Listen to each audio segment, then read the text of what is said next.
Just kidding. Good afternoon, everybody. My name is Matt Roloffs. I'm the chair of the Department of Economics here at Western Washington University. And on behalf of the Paul Storer Memorial Fund, our department, our co-sponsors from the Departments of Sociology, the Center for Canadian American Studies, the Border Policy Research Institute, and the WWU Alumni Association, I'd like to welcome you today to the 2023 Paul Storer Memorial Lecture featuring Dr. Irene Bloomrad of the University of California at Berkeley. I'd like to begin by reading our tribal land statement and acknowledging that we gather today on the ancestral homelands of the Coast Salish peoples who have lived in the Salish Sea Basin throughout the San Juan Islands and the North Cascades watershed from time immemorial. Please join me in expressing our deepest respect and gratitude for our indigenous neighbors, the Lummi Nation and Nooksack tribe, for their enduring care and protection of our shared lands and waterways. A bit of housekeeping before we dive in. We've allocated maybe 45 minutes, 50, something like that today for the lecture. And then Dr. Bloomrad has graciously agreed to answer your questions, engage in some conversation with you during our Q&A. We received a few questions in advance. For those of you in the room, I'll have this mic. I'll wander around in case you have a question that you would like to ask. If you're joining us via the webinar, you can use the Q&A feature to submit your questions. My colleague Jason Query over here is going to monitor those questions and we'll kind of work them into the Q&A as we go. Before I bring up Scott Young, the Dean of the College, to introduce our speaker, I'd like to say a few words about the reason that we're here today, and that's to honor and continue the work of our dear friend and colleague, Dr. Paul Storer. It's wonderful to see many of Paul's Western colleagues here with us today, and I'm glad to welcome many of Paul's family and friends with us via the webinar as well. It's good to have you all here. Paul earned his BA and MA degrees in economics at the University of Toronto and his PhD in economics from the University of Western Ontario. After spending time working at the Bank of Canada and teaching at the University of Quebec in Montreal, Paul and his family, his wife Tina, their children Leah and Nick, moved to Bellingham in 1996. At Western, Paul established himself as a respected teacher, scholar, and for many of us in the room, a leader and a mentor. Paul taught courses in macro, money and banking, labor economics, and Canadian economic policy, and the business and economic relations between the US and Canada. His research focused on these issues as well and worked with the Border Policy Research Institute and longtime collaborators such as Dr. Stephen Globerman produced widely cited and influential research. Paul was a 5-time recipient of the CBE Dean's Research Award and was recognized in 2004 with the university's Excellence in Teaching Award. He served as the editor of the Northwest Journal of Business and Economics from 2001 to 2005, as a valuable member of the board of the Pacific Northwest Regional Economic Conference, or PNREC, for many years, and as our department chair from 2007 to 2013. The department, the university, and the discipline were all deeply changed for the better through Paul's dedication and efforts, and we miss him a great deal. The Paul Storer Memorial Fund was established in Paul's honor in 2016. The purpose of the fund is twofold. First, to support and present an annual lecture on the state of Canada-US business and economic relations. And second, to support students in attendance at the PNREC. We've distributed flyers around the room today that share more about Paul's legacy in the fund, including details on how you can contribute if you would like. Now to introduce our speaker today, I'd like to invite Dr. Scott Young, Dean of the College of Business and Economics, to the podium.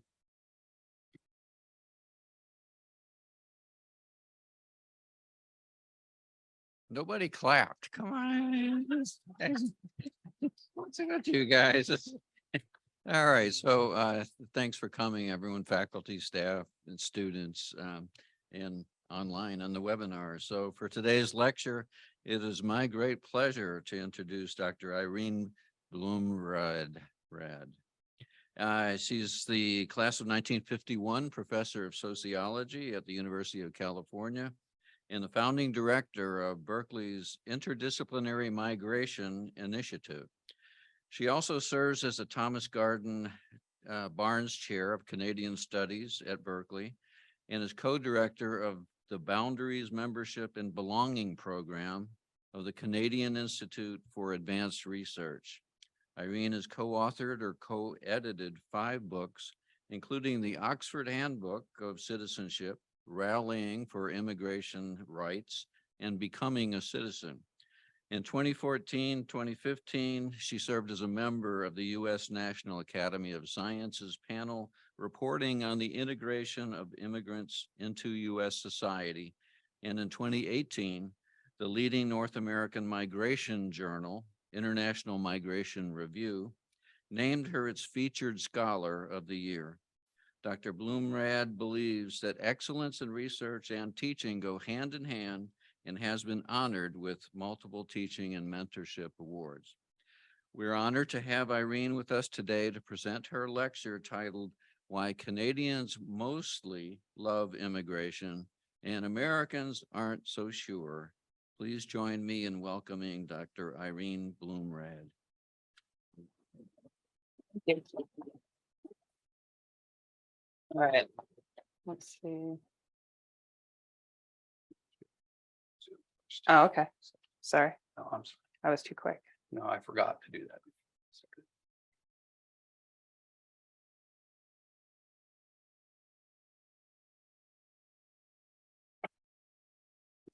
Yep.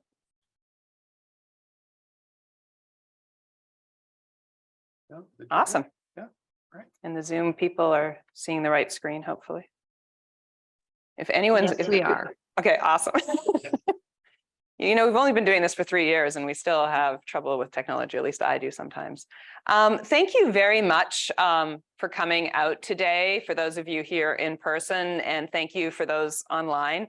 This is my first time to the University of Western Washington. I was saying that if I'd known how easy it was to fly from Oakland to Bellingham, this would not have been my first time. I would have certainly made the trip earlier. But I feel like I know the university just a little bit. My former program manager at Canadian Studies at UC Berkeley, Elliot Smith, is an alum of U Western Washington and got his master's degree in Canadian Studies. And he always spoke with incredible affection for Bellingham, for the university, and especially for the Canadian American Studies program. So it's a real pleasure and honor to be here. And I thank all of the sponsors who invited me here. I have to say that when I got the invitation, I was a little bit taken aback because I was like, well, I'm not an economist and I don't do trade. I know something about Canada and the United States, but are you sure you really want me? And I was told yes. And I hope that I can at least honor Paul Storer's memory. I did not have the honor of knowing him. But I do want to talk a lot about the border and migration and maybe humans and human beings as part of the economic equation. So that's sort of my entry point to this. Now, hopefully everyone sees this billboard on top of my head. This is just one example of multiple billboards that you could have seen over the last, I would say, 7, 8, 9 years, if you're driving between San Francisco and SFO, so the airport in Silicon Valley. These billboards are attempting, in various forms or shapes, to convince people in the United States to migrate to Canada. And they tend to all have a tech focus. So here you can see they're actually appealing to immigrants currently living in the United States who are concerned, what if my visa gets canceled? But also Americans, what if I lose my job and lose my health insurance? And so appealing to the idea of you might want to migrate to Canada.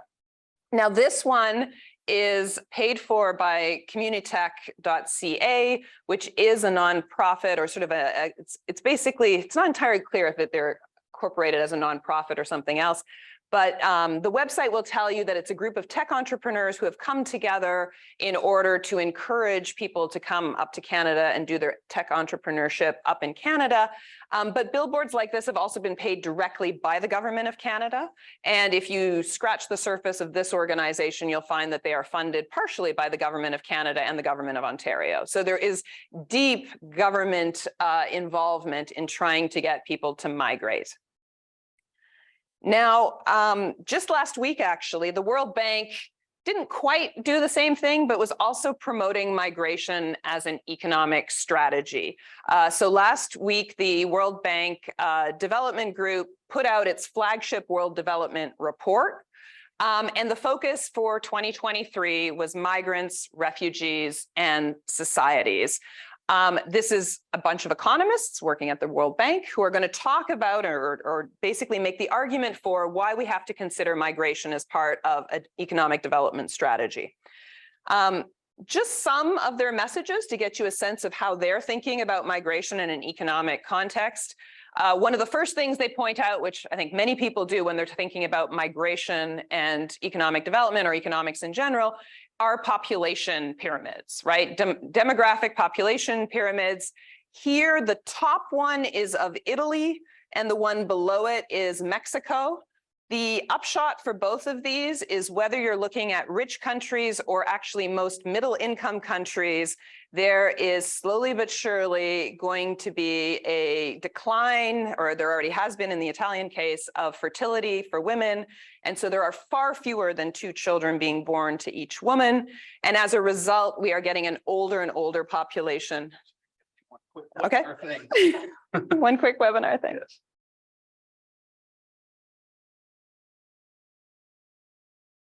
Pause.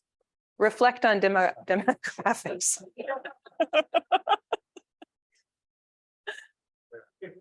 Awesome. People were watching my notes. Is that there? It's all right. I can see my notes then. So the issue here is, we're getting fewer and fewer people being born in many rich countries and medium income countries. Maybe not a problem if you're looking at housing prices. Maybe we want fewer people. If we're thinking about climate change, maybe having fewer people is not a bad thing for the planet in terms of resources.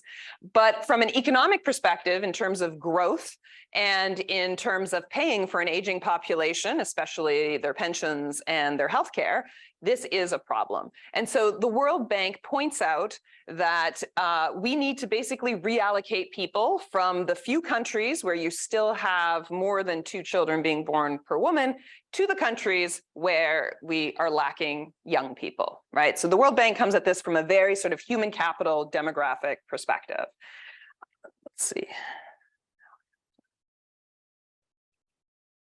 Beyond that, they also say that migration is useful for migrants. It is a poverty alleviation strategy. Previous reports of the UN, for example, have said that if people move from a country that's lower on a human development index to a country that's just even a little bit higher on a human development index, incomes can double, triple, education can increase multiple years, and mortality decreases for children. So there is real effects for migration when you go from low HDI countries to higher HDI countries. We also see that it is a good way to get remittances. So the origin countries gain capital in terms of financial remittances. And the argument has been that in general, for the destination countries, including rich countries, there are all kinds of benefits from migration, be it via the labor market, fiscal contributions, as well as higher productivity, lower prices for goods and services. And then in a place like Silicon Valley, they will inevitably point out that if you look at the proportion of people who found big tech companies or even small startups, the proportion of immigrants leading those companies is far higher than the proportion in the general population. So immigrants bring creativity and innovation. So the World Bank notes some problems with migration, but generally is very positive. This is an economic development strategy. It's a win-win-win for everybody. So that's what the economists think, or at least some economists, most economists, I would say. The demographers think this. Public opinion, not so sure. Right? If you ask the general population, should we have more immigration? The general answer is no. So here, this is just a number of different countries from the Pew Research surveys. And the red is people saying that they want fewer or even no migration whatsoever. So combining people who say, I want fewer migrants into my country or no migration. And the green is the proportion of people who say they want more migrants. And you can see that in places like Israel and Italy, the vast majority of people are uninterested in any more migration. In fact, they would like none. And the only country here where you have people, and even then it's like only 22, 23% who say they want more, is in Japan compared to those who say they want fewer or none. The missing category here, you're probably thinking this doesn't add up to 100. The missing category is people who say what we have right now is just fine. So the missing is just like, keep it as it is right now. Now, in the Japanese case, some of you might know, there is almost no migration to Japan. It's a very, very small proportion relative to many other rich countries. So it's maybe not surprising that in Japan, people are like, yeah, we should get some more immigration because there is not very much to start with. You could argue that in Italy, Italy is actually one of the major countries receiving a lot of unauthorized migration or refugee and asylees across the Mediterranean. So perhaps not surprising that you would imagine that Italians are like, oh, you know, maybe we have a little bit too much. But generally speaking, regardless of which country you're looking at, and it can be a high income country or middle income country, the general public is not very excited about immigration. And I think the US would probably fit more or less in this. So now I want to focus into North America, and I want to think about what's going on in the North American context. And sort of as background for this World Development Report, I and a number of colleagues from the Canadian Institute for Advanced Research were asked to do a background paper for the World Bank on the social inclusion and social implications of immigration, because they were struck by this very dilemma, I guess, from an economist perspective, right? So from their analysis economically, migration is good. So many people don't want it. What's going on? So I'm going to be speaking a little bit to that, and then some of my other research as background. Matt said that I was going to speak for about 40 minutes, 45 minutes. I'm happy to take clarifying questions as we go. This is just me talking to you is a little bit intimidating, to be honest. So feel free to raise a hand or ask. So the puzzle is, you know, what is going on in terms of public opinion? And then let's look at Canada and the US to think about managing migration, and especially migration as economic strategy potentially. So I want you all to cast your minds in the past, pre-COVID, and I'm going to take you back to 2015 and 2016. 2015 in Canada, there's a federal election. The Prime Minister in power at the time is Stephen Harper of the Conservative Party. Justin Trudeau is running for office from the Liberal Party, and this is his first time running as head of the Liberal Party. This is when the Syrian refugee crisis is at its height. There is massive millions of people, or over 1 million people, moving into Europe at this time. And Justin Trudeau says, we are going to take some of these Syrians who are fleeing their homeland. He makes this part of his campaign. We are going to welcome in 25,000 Syrians. It ends up being 35,000, and, you know, tweeting about welcome to Canada. So he's going to make this part of his campaign. 2016, here in the United States, another sort of leader of a political party is running for office. He too makes immigration sort of the center of his campaign in a very different direction, right? So Donald Trump campaigns on a complete shutdown of Muslim migration, so no interest in resettling Syrian migrants, and in fact, shutting the border down entirely.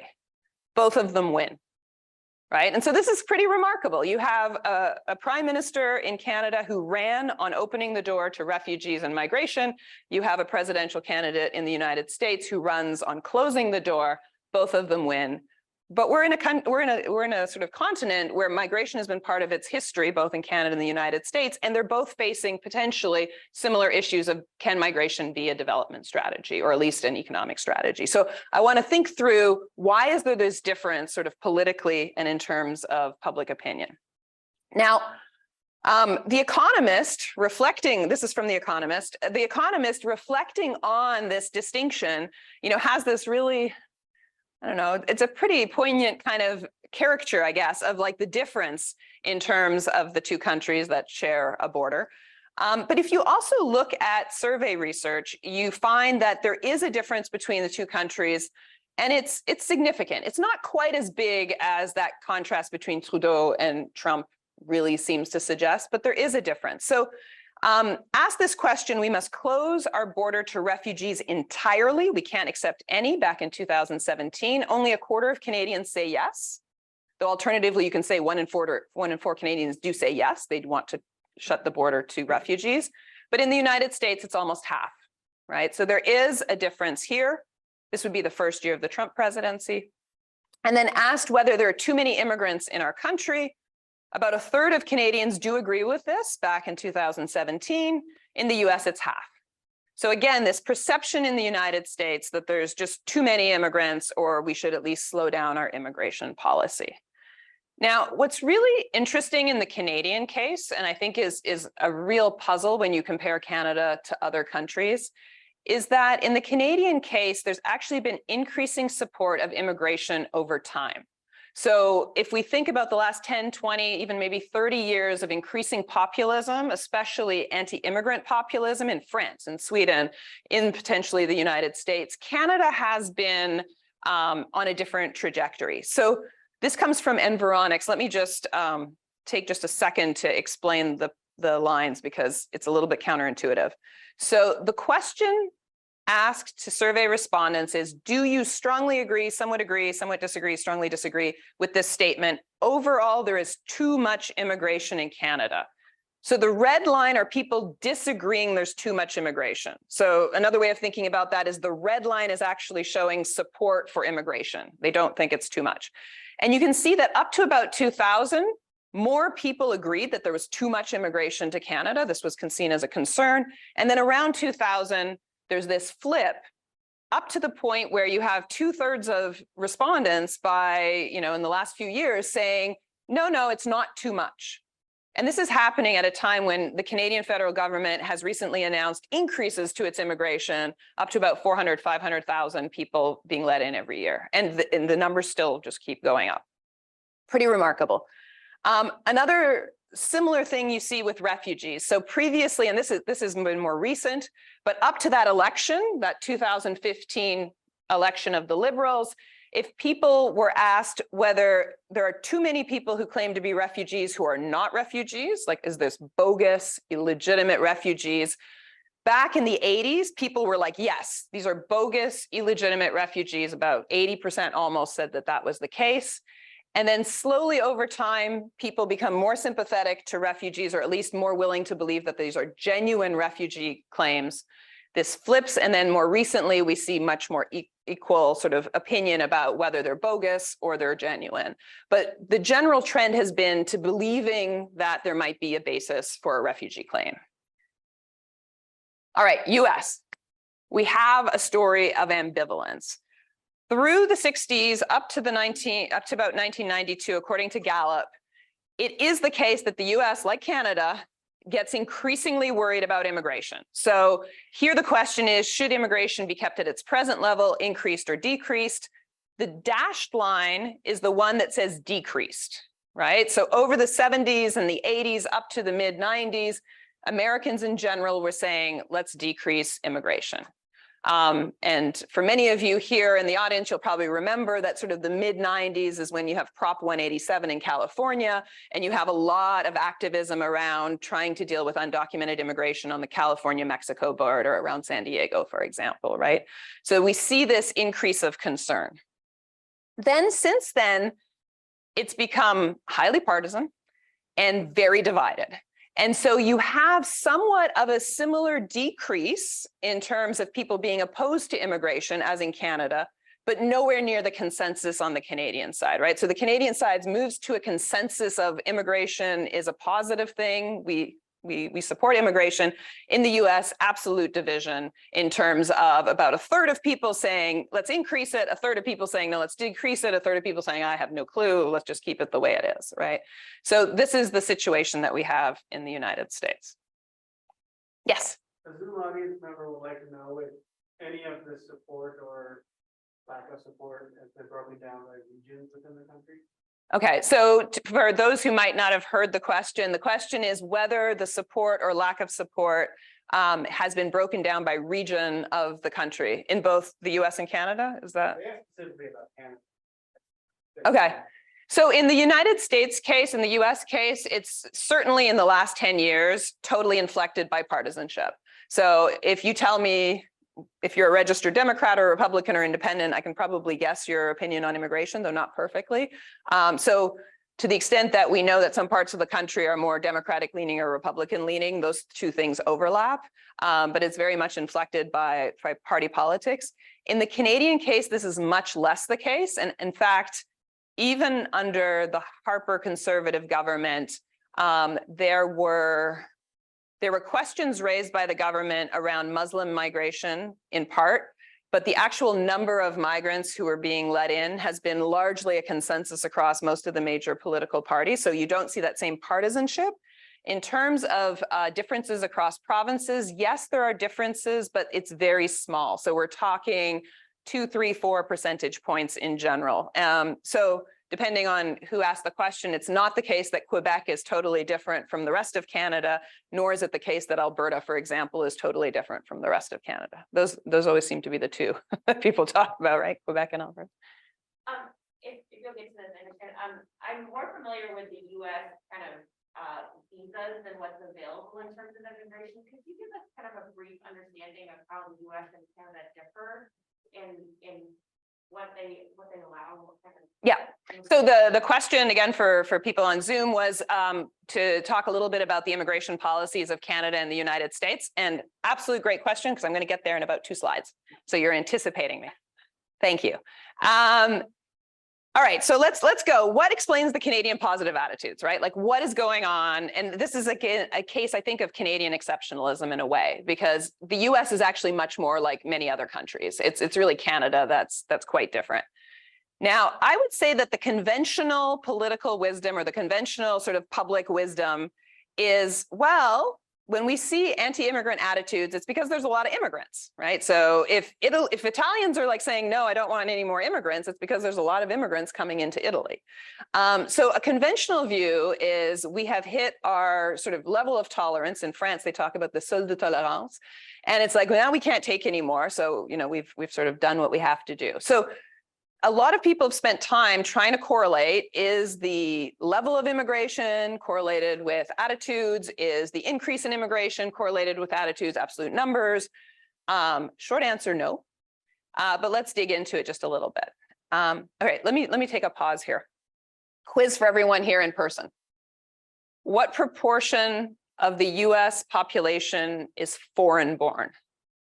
Which is going to be my proxy for immigrant. 15, 18, I heard. 7%. 2. 10. 6. You are an unusual audience. I'll just say that. When I usually ask this question, I did it today in Pat's class, I usually get somewhere between 20 to 40%. I get that all the time in California because it's California. So a lot of my students, they'll look around and they'll be like 25%, 30%, 40%. It's about 13.5%. So 15 was pretty good. According to the the 2020 ACS, the American Community Survey, it was about 44 million people, 13.5% of the population. California's about 27%. I didn't look up what it was in Washington State. I don't even know. Does anyone know Washington State? It's probably around 13. I don't know. That'll have to be after lecture conversation when we have our little reception. So 13.5%. Anyone want to give a guess about Canada? Percent of the population that is born.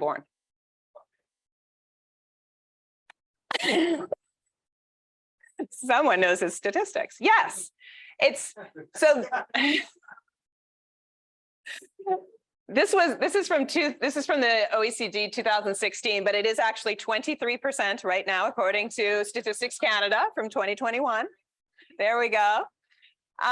So, in Canada, there's far higher percentage of immigrants, yet Canadians remain very positive about immigration. And it's not just Canada and the US. There's actually, if you start trying to run a nice little regression correlation, or at least just even like just a standard correlation, you're going to find that there's actually not much of a link between people's opinions on immigration and the actual proportion of immigrants, or even the rate of change. The rate of change gets a little bit closer sometimes to fluctuations in terms of immigrant opinion, but it's not the case that people are just reacting because there's lots of immigrants. And then I just show this because when I speak to especially people, the general public on immigration, The US has such a storied history and sort of mythology about being an immigrant nation. But if you compare the United States to most European countries, it is no more special or different than most European countries when it comes to immigration. So you're getting very similar proportions of foreign-born individuals living in France, the Netherlands, the UK, as you have in the United States. And so it just sort of shows that this is really a common experience now for most high-income countries. And then there's some countries that have just had dramatic changes. So like Ireland in particular, if you go back 20 years, about 2% of the Irish population was foreign born, and now it's like over 15 and growing. Another country that's like pretty spectacular on this, which is not on my graph here, is Spain. 30 years ago, it was also about 2-3%. Now it's also close to 20. So you see these dramatic changes in Europe.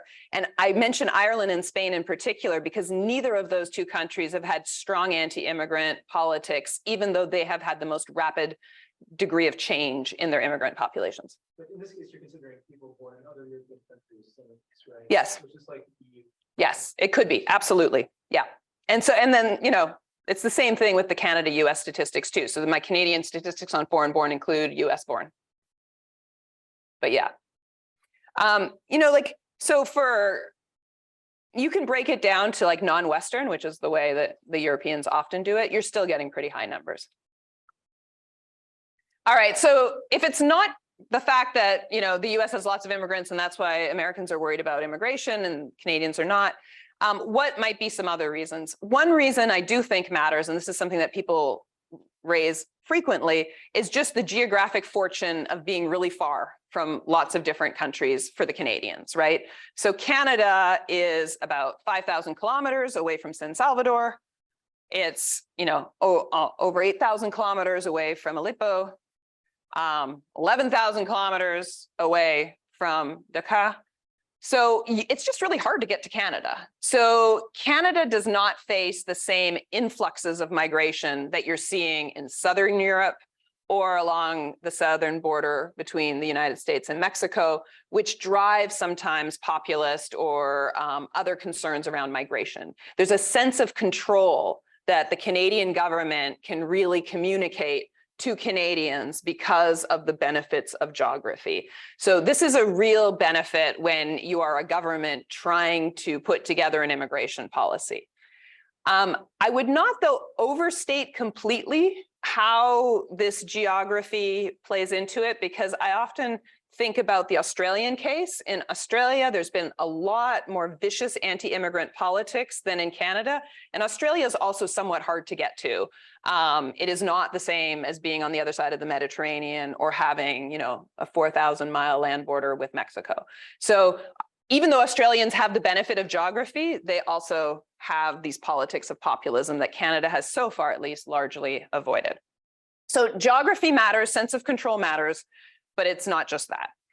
So the second thing that people will often point out to when you're talking about sort of Canadian exceptionalism around immigration will be the economic selection policy. So this gets at your question in terms of how does immigration policy work in Canada. So this is another one of these billboards. I just love these billboards. This one's from the Canadian government. You can see the Canadian government sign over on your left. And this was, I can't remember when this was. This was about 5-6 years ago, pre-COVID. So actually, it was probably under the Harper government. So it's probably at the very end of the Harper government. And it was trying to get these tech workers who might be having problems with their H-1B visas to go to Canada. So immigration policy in general usually goes into 3 buckets. And this is for Canada, the US, Sweden, France, Japan, you know, name your country. There's some kind of economic selection often. And this can be economic selection based on high skills, low skills. We need agricultural workers. It can be about investment. It can be like in Portugal, buy a house for a certain amount of money, and then we're going to give you a visa. Another way to get into a country through an immigration track is family reunification. I'm married to someone who's a citizen of your country. It's my, you know, my child is sponsoring me, or I'm going to sponsor my parents, maybe a brother or sister, etc. And then the last one is forced migration or humanitarian migration, so asylum seekers or refugee resettlement. So the 3 main ways that we make selections are these 3 buckets. A fourth that some countries will do is selection based on some notion of ancestry. So you can think, for example, of Israel and the right to return for people of Jewish faith. So there's a selection based on some kind of ancestry, ethnicity, etc.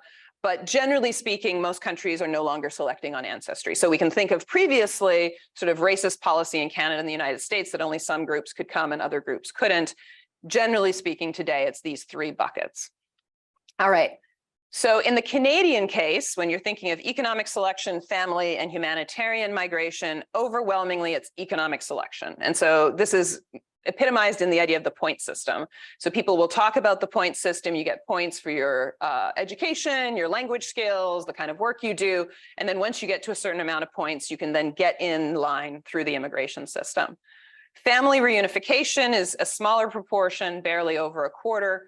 And at least at the time that I'm looking, this is the year before COVID really shut down migration, 16% were humanitarian migrants. So this would be people who are largely resettled refugees, but in some cases, asylum seekers who got their asylum claims adjudicated in their favor, and they become part of the humanitarian stream. In the United States, the system is overwhelmingly focused on family reunification. So unless you have a family member already living in the United States, your chances of getting into the United States through the legal immigration system is very, very small. The economic system is heavily biased against people with limited education, heavily favors people with very high level skills and very sort of narrow set of skills. Academics are privileged under this system. So it's a little bit easier for academics to get through this system, but it also depends what country you come from, because there's also a cap in terms of how many visas are given to various different countries.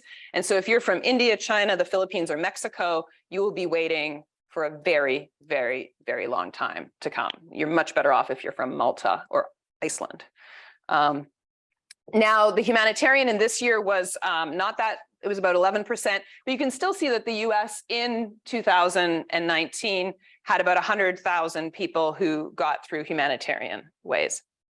So the Canadian system is really economically focused. And just to give you another sense of this, this was also back from 2019. If you went to the website of Immigration and Refugees, they would tell you all the different programs that are available for you to immigrate to Canada. And like these stars give you all the economic selection programs, right? They're all variations on economic selection programs. You know, some of them are for students who are going to transfer to a legal status. Some of them are for healthcare workers. There's an agri-food pilot. So this is for more low-skilled people who are working in agriculture or in factories that are processing agriculture. There are all kinds of visa categories for people willing to go to rural areas or far northern areas, to the Atlantic provinces, which are losing population. You know, the astounding thing is, like, the Canadian government just keeps making up all of these new programs to just attract people through this economic selection. So this is really the focus of it.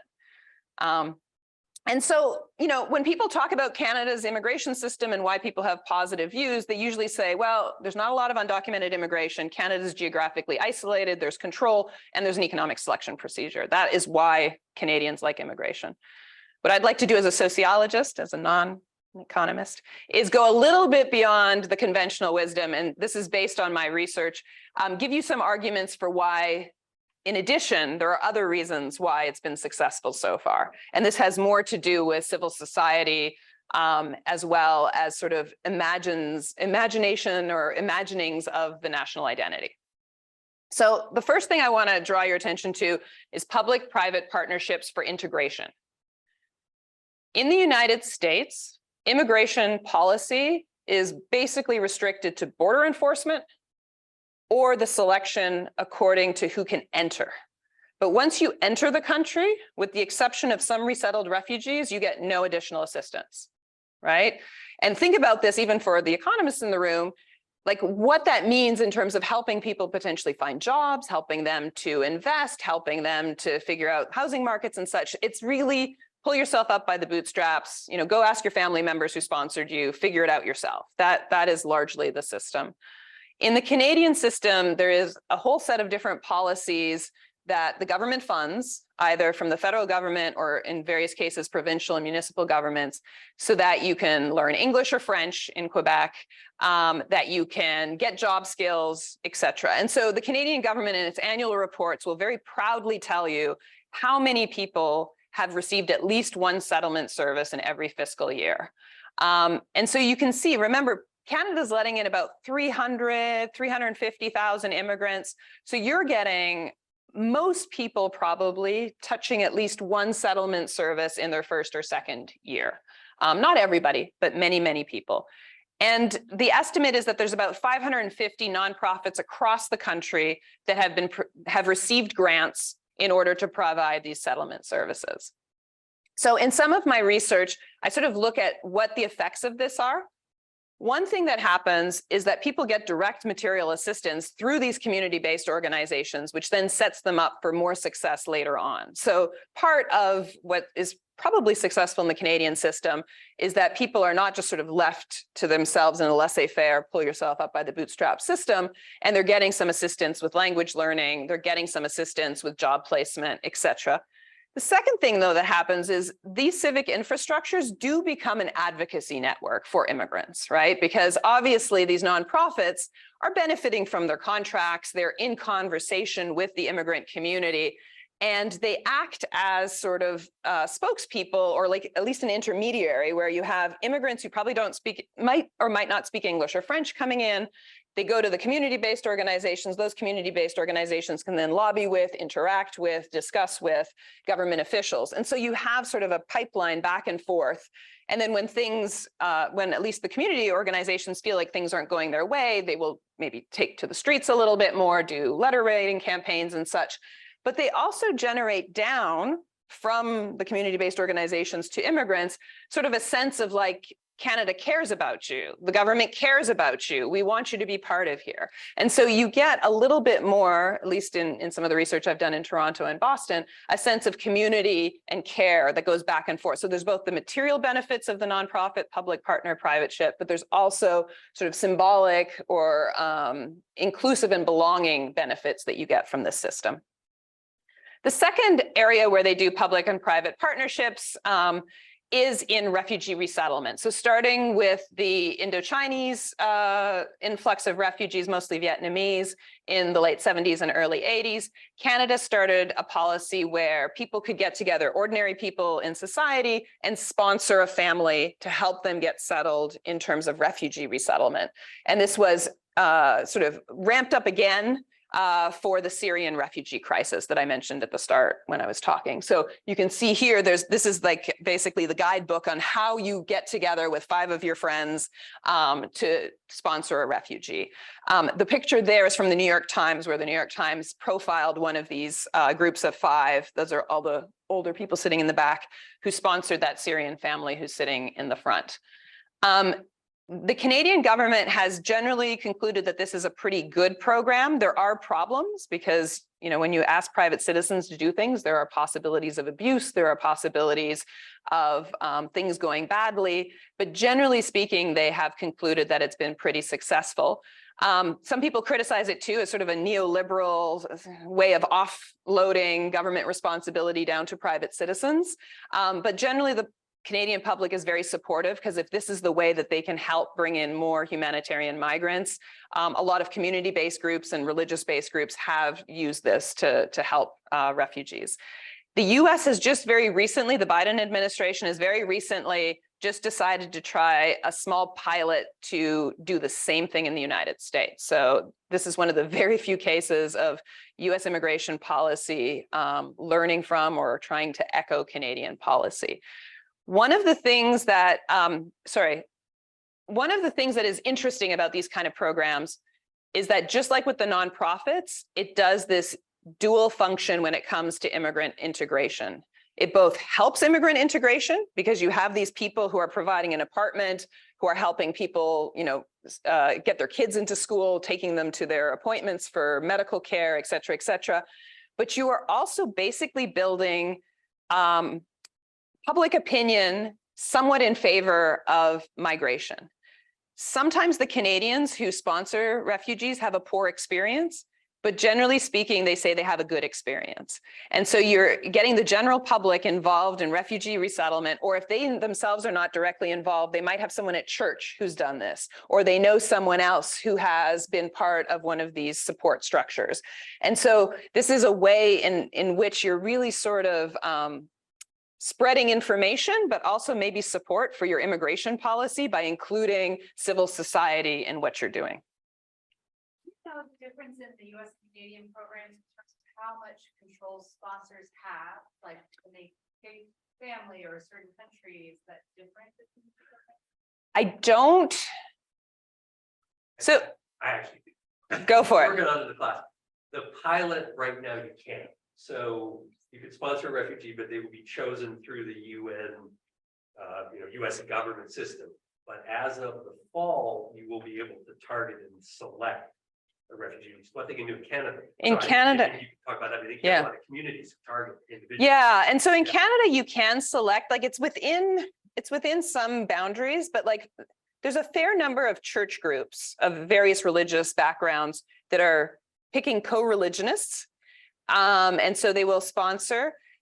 There are also cases of family members actually bonding together with other friends to sponsor people. So it's sort of assumed that it would be helpful probably for the new refugee to have a family member in the group. And so, yes, they're selecting. Some of the people I've spoken to who've done this, who have no connection, either religious or familial to refugees, they actually got dossiers, like especially when the 25,000, 35,000 came, they got dossiers and they could pick which group they wanted. Interestingly, and I haven't seen conclusive research on this, but when people had a choice, they often went with hard cases. Like they often went with families with lots of kids, or where one kid was maybe having a disability or something. And I think it was because since they'd already invested in trying to do this, they really wanted to help. But the Canadian government does not give to private sponsorship sort of the hardest cases in terms of people who have like a lot of medical issues, mental health or physical health. So if parents have a lot of challenges, they'll go through government sponsorship usually, and more professional services. But yeah, there's choice. And there's, there's a lot of research being done here, and I think one of the hard things is there is always failures, and there's always going to be abuses in all programs, and trying to measure the degree to which that is balanced off against some of the positives is the challenge right now. So I would also say that another reason that the Canadian system has been working, as far as you might think that support from public opinion is a good thing, is because of Canada's multicultural and diversity policy. And I say this even after multiculturalism has really been under attack in Europe, and even in the Canadian case. People will often say it's a diversion, for example, from anti-racism efforts. But the Canadian government and society in general have been really good, I would say, in reimagining Canadian national identity. And so here I want to take you back to like the 50s and 60s. And Canada in the 50s and 60s largely saw itself as two founding nations. And in fact, in the language of the day, they would say two founding races. And it was the British and it was the French, right? This was the big deal of Confederation. The English and the French agreed and had Confederation. And so if you read textbooks, parliamentary speeches from the day, Diefenbaker, it is about these two founding nations that made up Canada. You get into the 60s. The 60s are tumultuous everywhere, in Canada, in the US, and France, everywhere. And so Canadians are trying to reimagine what they are, who they are. You have rising Quebecois independence, separatism in Quebec. You have Canadians looking down to the United States at the civil rights movement. You have people saying, we don't want to be British anymore. You have anti-colonial movements all across the British Empire that have been going on for a few decades, but we're really sort of, going to their accumulation. And so Canadians are like, we don't want to be American. We don't want to be British. We have this Quebec separatism. What are we? Who are we? And, sort of interestingly, this is when you have the Bilingualism and Biculturalism Commission. It comes out, it says Canada is going to be bilingual, French and English, But the Bicultural Commission kind of breaks down because people of other backgrounds, and often European backgrounds, Ukrainians, Polish, etc., are like, wait a second, what about us? We're not in your English and French. And then you sort of over time get a little bit more of an anti-racism effort. And so in 72, Pierre Trudeau, father to Justin, goes and says, Canada is now henceforth going to be a multicultural country. Most accounts of what Pierre Trudeau was thinking about think that he just thought this was a little piece of fluff, sounds nice. We're going to say it's multicultural. Maybe this is a way to put Quebec in its space because now it's not one of two founding nations. It's a little mosaic tile among many, many mosaic tiles.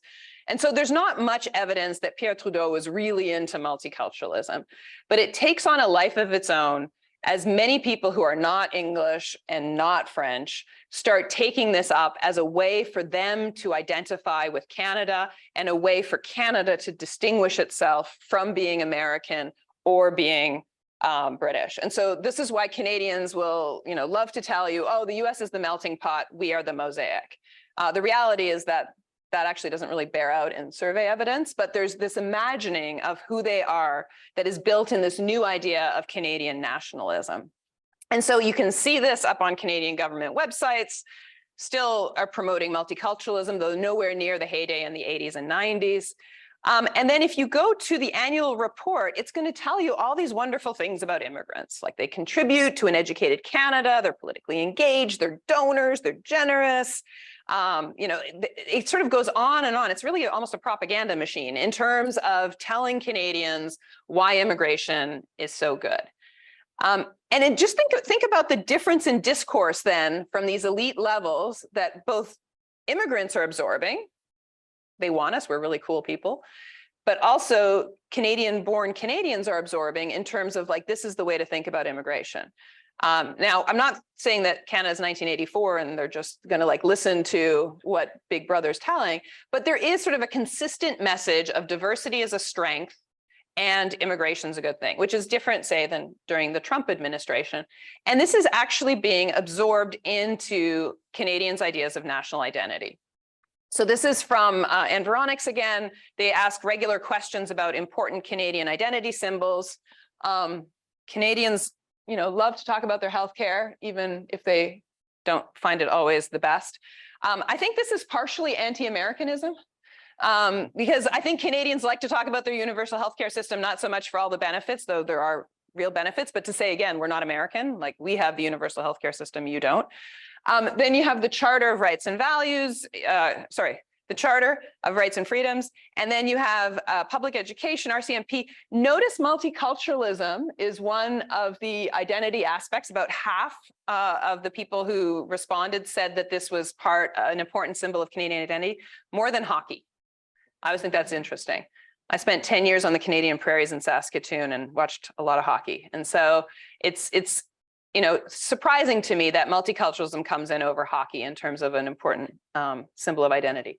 If you then ask Canadians what they can be the most effective international role model on, they are really proud of their multiculturalism and their immigration. They really think they are the shining light in the world on this issue. So it has become a part of sort of national identity. So if you think of the social psychology of this, if you think you are an example to the world on multiculturalism and immigration, it's a little bit harder for you to be critical of immigration. Not impossible, but you've really absorbed this as this is who we are, this is what we're part of. So I think another part of why Canadians are very positive on immigration is related to multicultural and diversity policy and how it's become part of national identity. The last thing, and this is where I really put on my political sociology hat, is because of all that positive information, all of that integration support, immigrants become citizens. And then once they become citizens, they can become politically engaged and they can vote, right?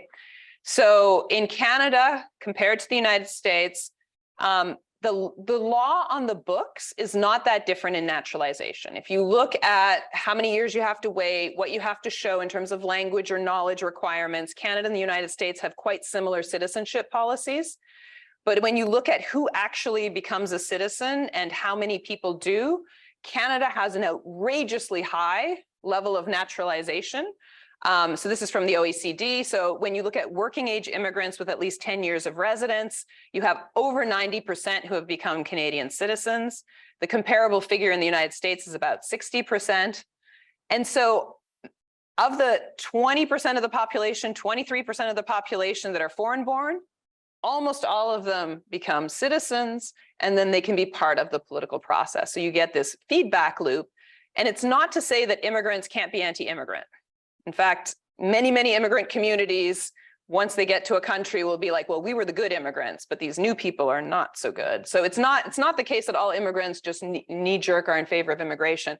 But it is somewhat harder to be sort of hardcore anti-immigrant when you're looking at a voting age population that has many, many first generation and second generation immigrants.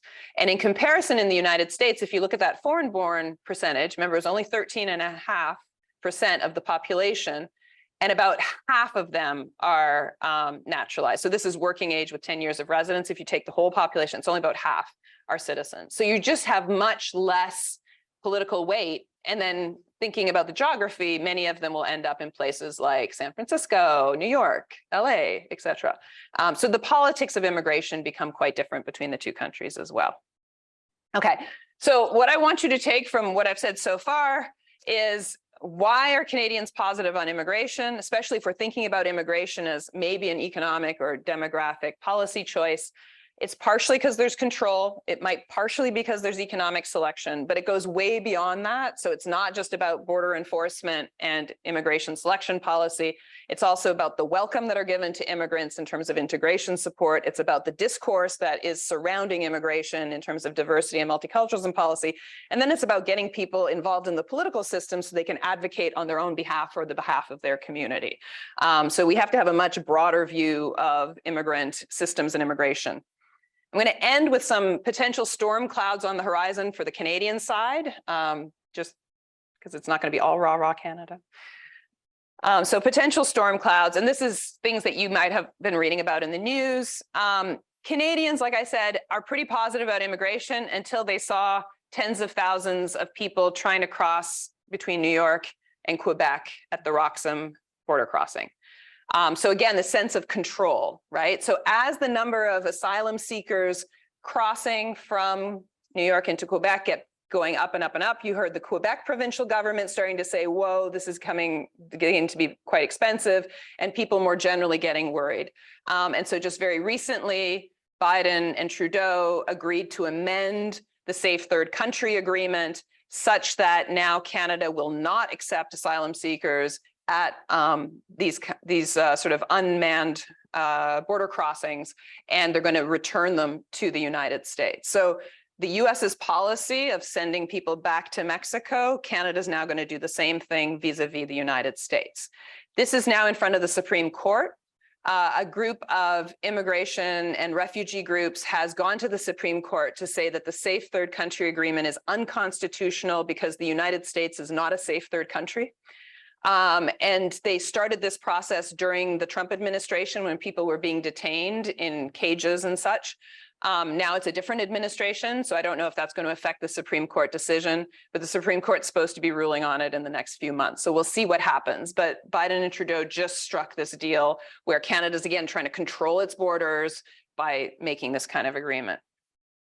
Another potential storm cloud is that I think one of the things that has made Canada's system pretty successful is because many migrants to Canada end up with permanent immigration status.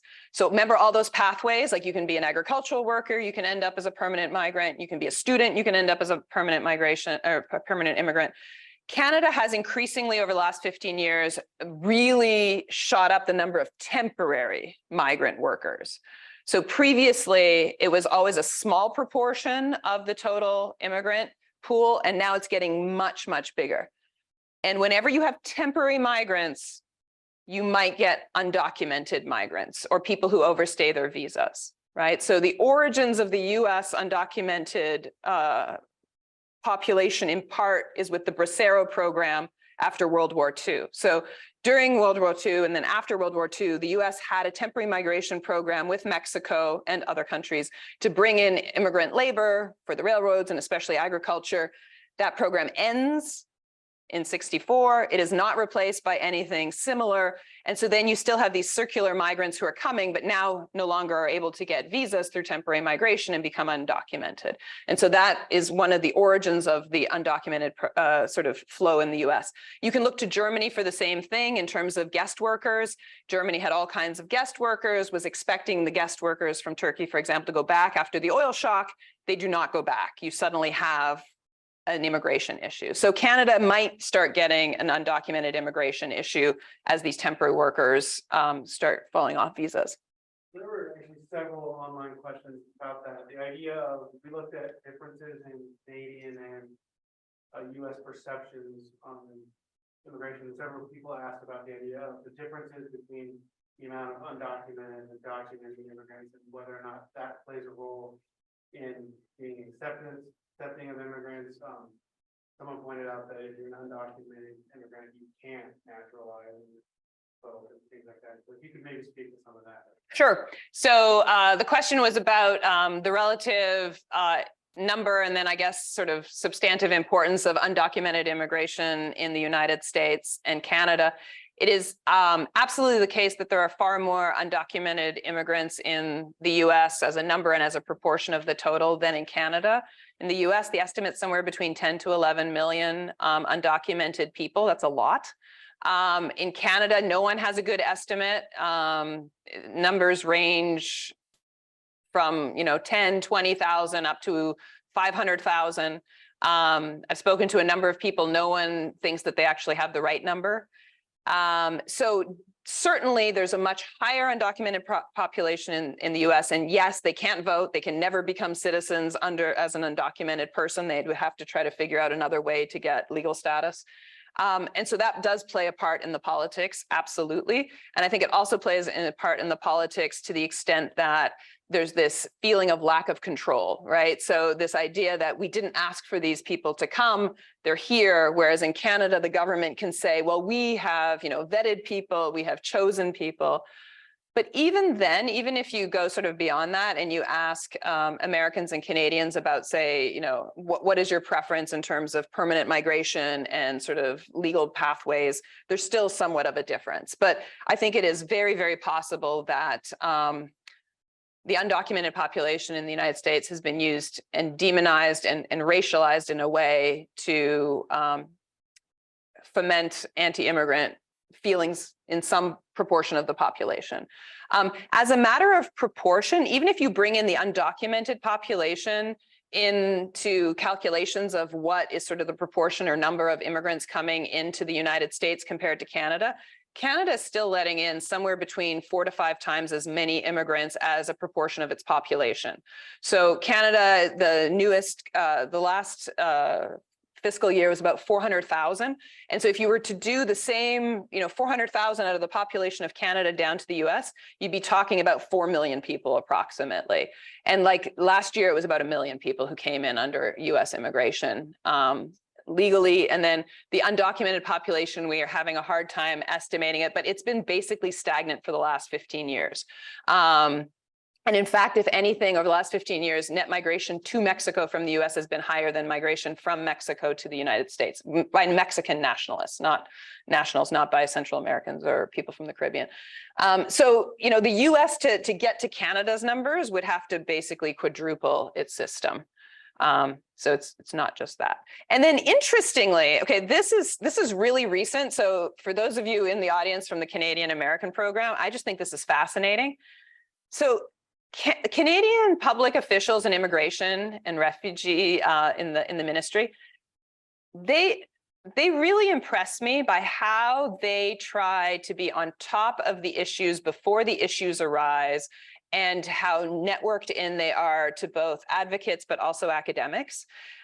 This is a ministry that is always trying to publicly manage both the policy, but also the public discourse about the policy. And so they have been hearing this warning for a while now. They know this, the advocates and the academics have been saying, watch out, you have all these temporary migrants, you're going to get an undocumented immigration problem with visa overstayers. And so they've been listening. And they just started 2 years ago, actually, an amnesty program, but it's totally under the radar. And they're sort of doing it quietly to trying to figure out whether it could work. And so they worked with the construction union in Toronto to identify whether there are people who are out of status in the construction trades and trying to legalize them. And this goes back to the thing about, like, we just don't know how many people who are out of status live in Canada. And so they were trying to figure this out, and they got 500 people to apply to legalize their situation. And so they've moved them to permanent residency with their families. And I find it interesting that you can find on the achievements page that the government is like celebrating their achievement of legalizing people. Now it's only 500, but it's very striking that I don't think we're there here.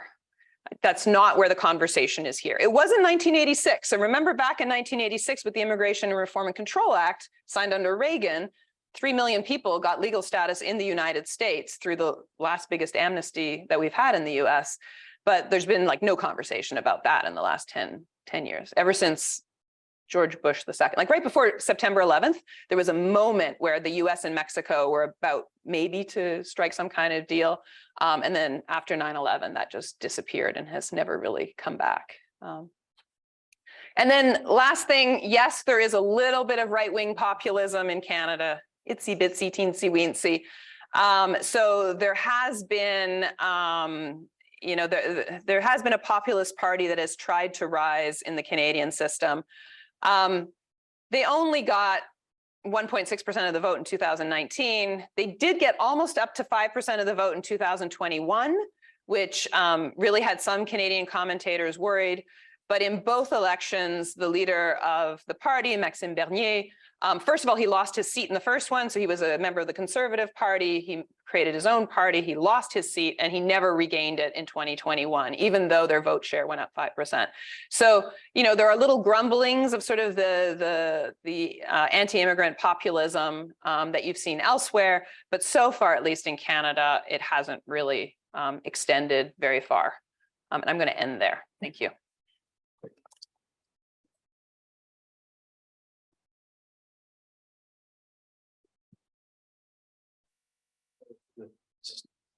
Still on. It looked like it went to sleep, but I think it's still working. Well, thank you very much, Irene. Very interesting talk. We have maybe 10 minutes or so for more discussion. So if there are questions in the room, I'm going to crawl into kind of the middle here so I can hand you the microphone so we don't have to keep repeating questions for the folks on Zoom. And Jason's going to monitor what comes in that way and have a little discussion.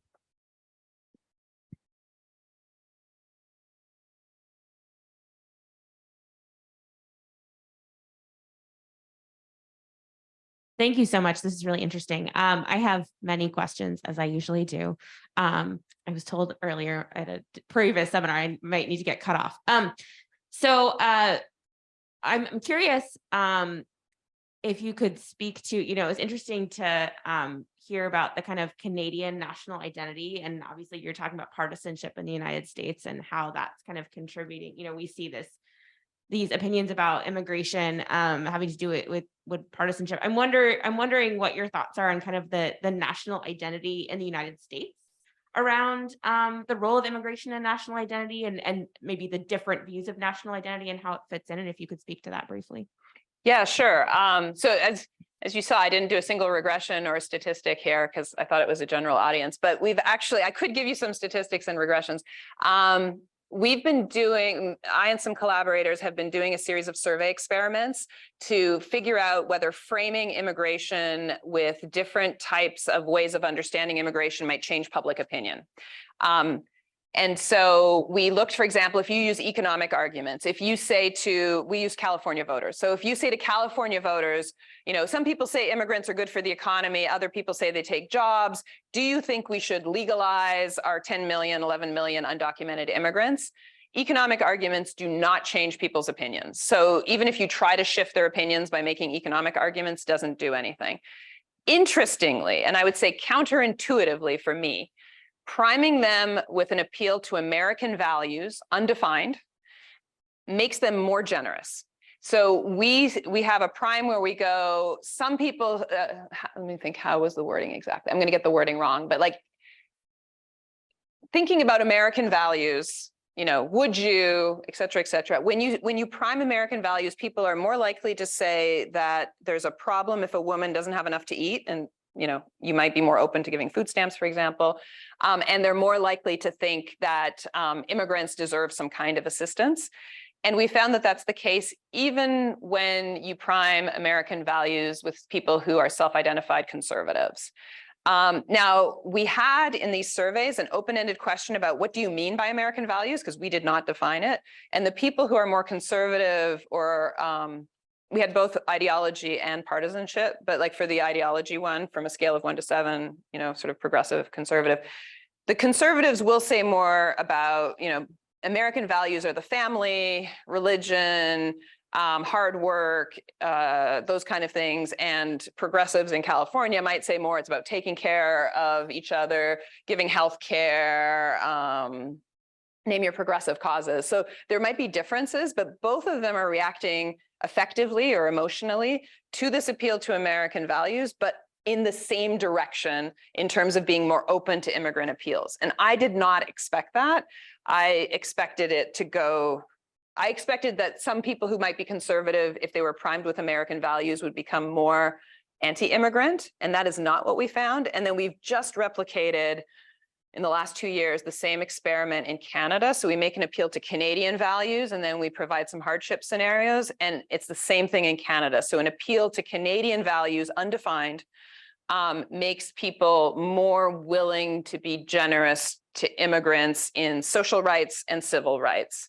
So what I find interesting is I'm not sure if it's, in that case, there's something maybe about the content in the Canadian case, because that's what I just argued, but there's something also affective about an appeal to values and the nation and us as a community that might make people more welcoming to immigrants, which again, I wasn't expecting, and I still don't quite understand, because when you see all of the populist parties in Europe and elsewhere, they're using nationalism and patriotism in a very different way. So I don't quite yet understand how that works.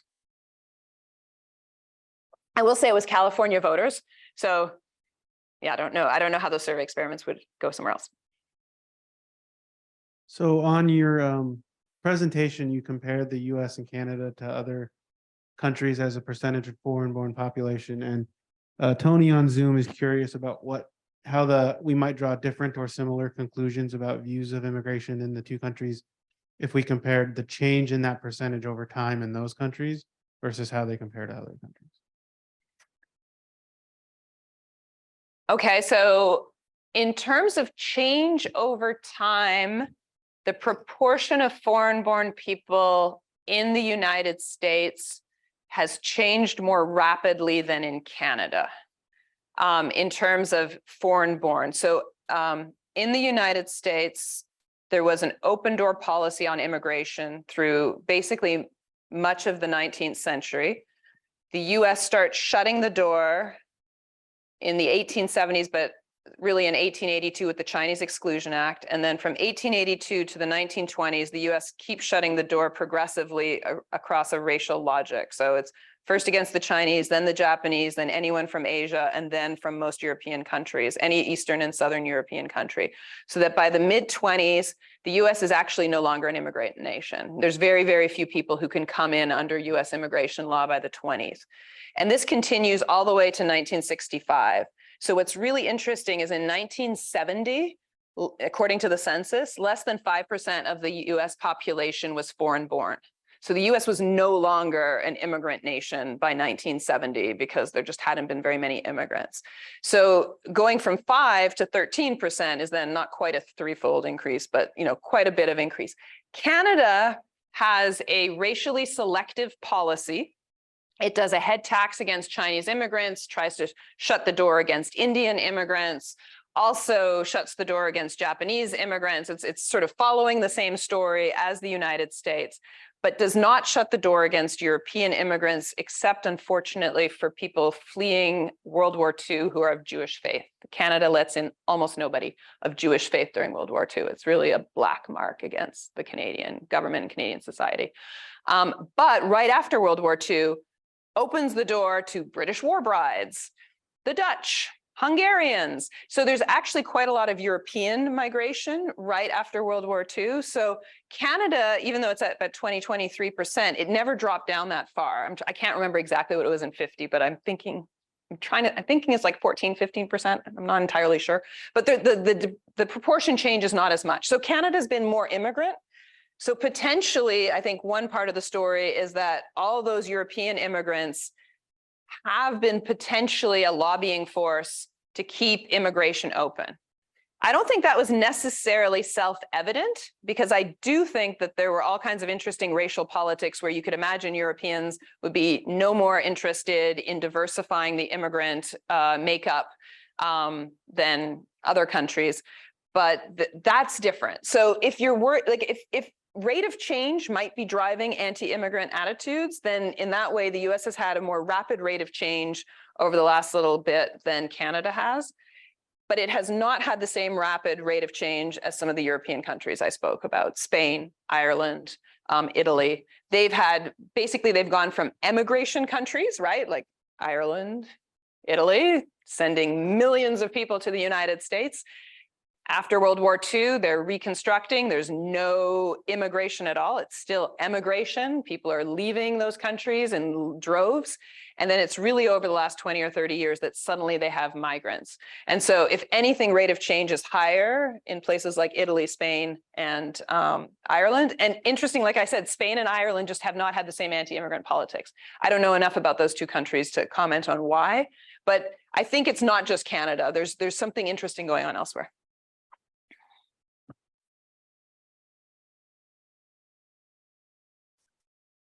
Thanks very much. That was fabulous and very persuasive. So you're a sociologist. We've got a lot of smart economists in the room. I'm gonna throw in a little political science. Sure. So when you look at Canada and the United States on immigration, the Canadians have a parliamentary system. Yep. Generally have majorities. They've been able to play with their immigration policy a lot. Like you pointed out, all those programs, the sort of experimental economic selection programs. Here in the United States, Congress largely controls immigration policy, certainly controls the selection system. Hasn't been a significant reform in the selection system since 1990. Mm-hmm. To what extent is governmental failure part of the answer to the difference between Canada and the United States on public attitudes? I think certainly the two government systems have amplified and in fact maybe exacerbated the public policy differences. So I do not want you to come from this lecture thinking politics is completely, policy in particular, is driven by public opinion. I'm not so sure that that's even at all the case. I do think that it plays part of it, but I actually think government institutions are a huge part of the story. And it's a huge part of the story for multiple reasons. One of the reasons is in the Canadian case, elections matter in that people are voted out of office regularly, right? So every time there's a federal election, there are not that many safe seats in Canada. There is actual real change in who is elected, and incumbency does not guarantee you re-election. And so the incumbency rate in the US, as you know, is insane, right? So there's no sort of check on what people do, because whoever's there is going to get re-elected even if they are more older, even if they might have some cognitive difficulties, et cetera, et cetera. They just get reelected. And so one of the things that does happen is in the Canadian context, a lot of the ridings that are important to win the parliamentary majority are in big cities like Toronto and Vancouver. Toronto and Vancouver are both basically 50% foreign born, I think, by now, or close to. And so you have all of these urban voters in ridings that matter where they can flip, and so they have power. And I think one of the interesting things in the Canadian system in terms of being sensitive is I spent 10 years in Saskatoon. So I lived in Saskatoon from 8 to 18, my formative years in the prairies.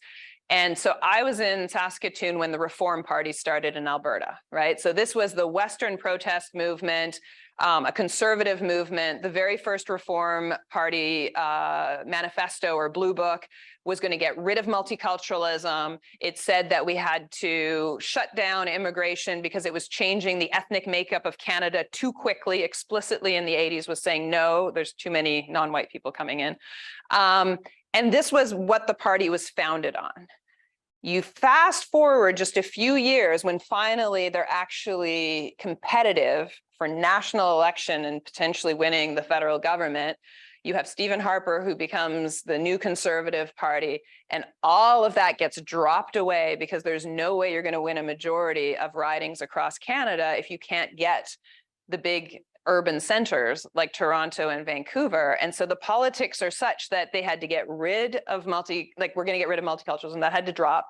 They became very pro-immigration from a business perspective. And then once the Conservatives came into power, Jason Kenney, who was the Minister of Immigration, he was one of the most pro-immigrant sort of multiculturalism. He would joke that he gained like 40 pounds from going to all these ethnic community events. You know, like the politics of Canada and the politics of immigration are such that even a party that was founded on being sort of profoundly worried about immigration and diversity had to change in order to win office. And in the US system, it's government failure to the sense that there's sclerosis. Like there's, and then, you know, then we can get into like the Senate and like which, you know, where are the immigrants, how many senators actually have, you know, have more than 13% of their state population that's immigrant, et cetera. Yes, there's part of that. Another difference too between the two systems is the Canadian parliamentary system, as I sort of alluded to, the bureaucrats, the public servants who run the policy in immigration are pretty impressive people generally. Very well educated, read a lot of academic literature, do a lot of analyses, and they really have a lot to say about policy. I mean, ultimately, it's cabinet who decides and it's a political decision, but the sort of mid-level bureaucracy in the Canadian civil service has a lot to say and is very thoughtful, and it's pretty diverse too. And so you have sort of people from that immigrant diversity analyzing statistics and making recommendations. And in the US, that whole system is so much more politicized. You know, people in DHS don't have much to say if they're career civil servants.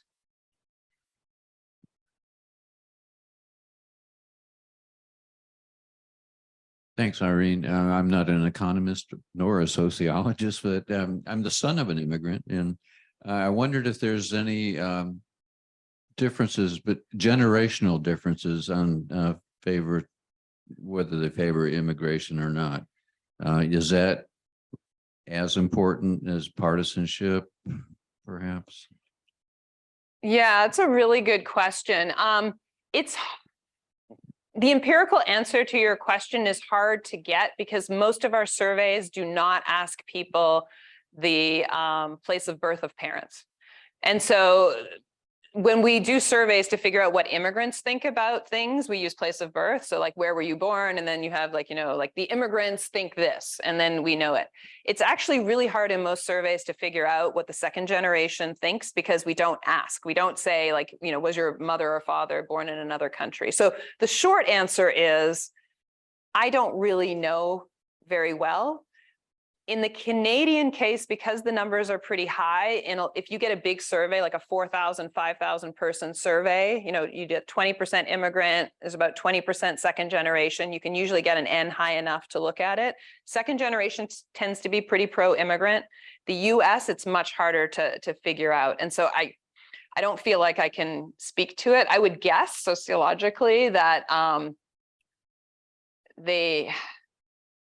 I don't know. I don't even know if I want to guess. I think at this point, partisanship is like if you had to put like coefficients on what is going to predict my attitudes on immigration, partisanship is by far the biggest thing. Now, of course, you can ask me like, well, is it the case that people who are foreign born are more likely to support the Democratic Party versus the Republican Party? Yes. And so then immigration goes through to partisanship, but it's really partisanship right now. I'm punting on that one a little bit. We have another Zoom question here. So an anonymous Zoom viewer would like to know, earlier you mentioned that people single out Alberta and Quebec. They're curious maybe why and what that means for their views on immigration. Sure. So in the Canadian context, at least colloquially, Alberta is considered the Texas of Canada in terms of its political economy, its oil, ranching, and then also its attitudes, because Alberta was the place that the Reform Party was founded. And so to the extent that there is a sense that there's a heartland of more conservative thought, it would be Alberta. And until very recently, all of the provincial governments were right of center. There's been one notable exception, but it's seen as a more conservative place. So when people talk about Alberta, it's like trying to get to one end of the spectrum in terms of political views. But actually, if you look around immigration issues, Alberta's not that different from a lot of other places. And then Quebec on the other end is related to, perennial Canadian questions around the place of Quebec in Confederation, the place of Francophones in the Canadian nation state or state. And so Quebec is often held up as an exception. Partially too in Quebec, there's been much more pushback against the language of multiculturalism. I think there's a fair proportion of the population that does see multiculturalism as a way of undermining the the claims of the Quebec people and the Quebecois nation. And so there's more ambivalence in terms of multiculturalism. So the word used in Quebec is interculturalism, as many of you probably know. And interculturalism has a slightly more assimilatory element to it. So it's like, yes, we like diversity, but everyone has to come to the French fact and learn French. And the Francophones will tell you, well, that's what English Canada does too, because it wants everyone to speak English, but it doesn't have to do anything because English is the global language, so people do it anyway. So there's a little bit of a debate there, but Quebec is considered another outlier, and Quebec has also been more in the news because it has been much more public, the government of Quebec, around religious accommodation, and has taken more of a French Republican approach to it, trying to remove religion from public life. Other people would say that they're being more religiously intolerant. And so that's often held up as an other place to look. But there's some really interesting research by Antoine Bilodeau, who's at Concordia, that shows that actually if you look at more direct measures of acceptance of diversity, acceptance of immigration, et cetera, Quebec actually doesn't look much different from other provinces either. So there's this public perception, and then when you actually look at data, there's not huge regional differences, not in any significant way. So you guys are also at government of Quebec that's owning immigration? Yeah, that's true. So for those of you who don't know, back in the early 1990s, okay, let me take a step back. In Canada, in the Constitution, immigration is somewhat of a divided power between the provinces and the federal government. In the US, the Supreme Court has said that immigration is a plenary power of the federal government. And so, for example, when Arizona or California tried to do things related to immigration, the courts would strike it down and say, no, you're not allowed to do things on immigration. Immigration's only for Congress and the federal government. In the Canadian context, there's more of a partnership. And even though, I can't remember if it's section 93 or 94, one of them has sort of immigration to the federal government, but they, in the early 90s, made agreements with Quebec so that Quebec could actually select its own migrants in the economic stream. And so Quebec gives more points and privileges Francophone immigrants as an economic selection priority. Now, what's interesting about what happened with Quebec is that after that, a lot of other provinces all sort of said, hey, we want our own immigration policy too, or we want to have a say to this. So that's where the provincial nominee program comes in. So various different provinces can nominate people who want to go to their province to sort of get fast-tracked through the system. And so like if Manitoba says, we really need construction workers, people who have these kind of skills, then they can be nominated by the provincial government and go through the immigration system. The thing that I find fascinating about the Canadian case is that all of the provinces, maybe with the exception of Ontario, are all trying to do their own immigration systems, and all of them want immigrants. Like it's not like in the United States where you have states like purposely saying, we don't want immigrants, we want to shut the border, or we don't want people coming to our state. In the Canadian case, they're all sort of competing against each other to get more immigrants. And the only one that doesn't is Ontario, but that's because most immigrants go to Ontario, so they really don't have to do anything. All right, well, I think we've kind of reached the end of our time. If you could join me again in thanking Irene for a wonderful talk. And then I just wanted to sign off from all of us at Western Washington University and the Economics Department. We want to thank you for joining us today. We want to again thank the Department of Sociology, the Center for Canadian American Studies, the Border Policy Research Institute, and the Alumni Association for their partnership. And finally, we'd like to thank all of you for attending, for supporting the activities of the Paul Storer Memorial Fund. The recording of this webinar is going to be emailed out in the next few days, so keep an eye on your email for a link to that. And I hope you have a great evening. Thanks for coming.